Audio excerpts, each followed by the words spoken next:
Hi guys, మేమైతే కృష్ణాష్టమి అయితే చేసుకుంటున్నాం. చేశారు కదా. సో నేను ఇంటి దగ్గర పాదాలు కూడా వేసుకున్నాను, స్వామివారి పాదాలు. మీకు ఎవరికైనా పాదాలు ఎలా వేసుకోవాలని తెలియకపోతే నాకైతే వీడియో అదే కామెంట్ సెక్షన్లో కామెంట్ చేయండి. ఖచ్చితంగా అయితే నేను మీకు చూపిస్తాను. చూసారు కదా, పూలు పెట్టుకున్నాను, బొట్లు పెట్టేసుకున్నాను. నెక్స్ట్ నెమ్మదికలు కూడా వేసేసాను. నెక్స్ట్ నేనైతే పూజ కూడా చాలా బాగా జరిగింది. మా కృష్ణని కూడా చూసేయండి. నేను హారతి ఇచ్చే దగ్గర వీడియో తీసుకున్నాను అనమాట. ఎందుకంటే నేను రెడీ అయ్యేసరికి అక్కడ హారతి ఇచ్చేస్తున్నారు, అందుకని చెప్పేసి అప్పుడు గబగబా వచ్చి చేసుకున్నాను. 11:30కి అయిపోయింది నా పూజ. అక్కడ తులసి మాల కూడా వేసుకున్నాను, మల్లెపూల మాల వేసుకున్నాను, డెకరేషన్ చేసుకున్నాను. చాలా బాగా చేసుకున్నాను.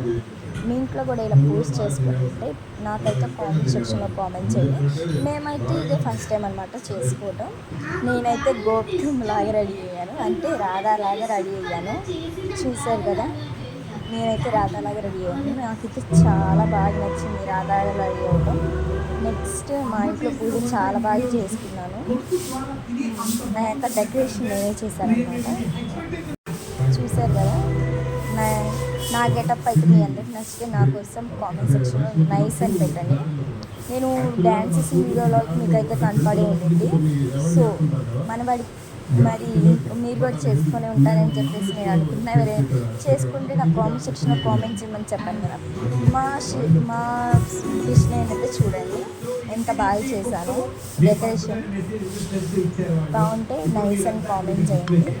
నెక్స్ట్ ఏంటంటే మన వీడియోస్ ఎవరైనా ప్లీజ్ సబ్స్క్రైబ్ చేయండి, లైక్ చేయండి, కామెంట్ చేయండి, షేర్ చేయండి. Okay, bye.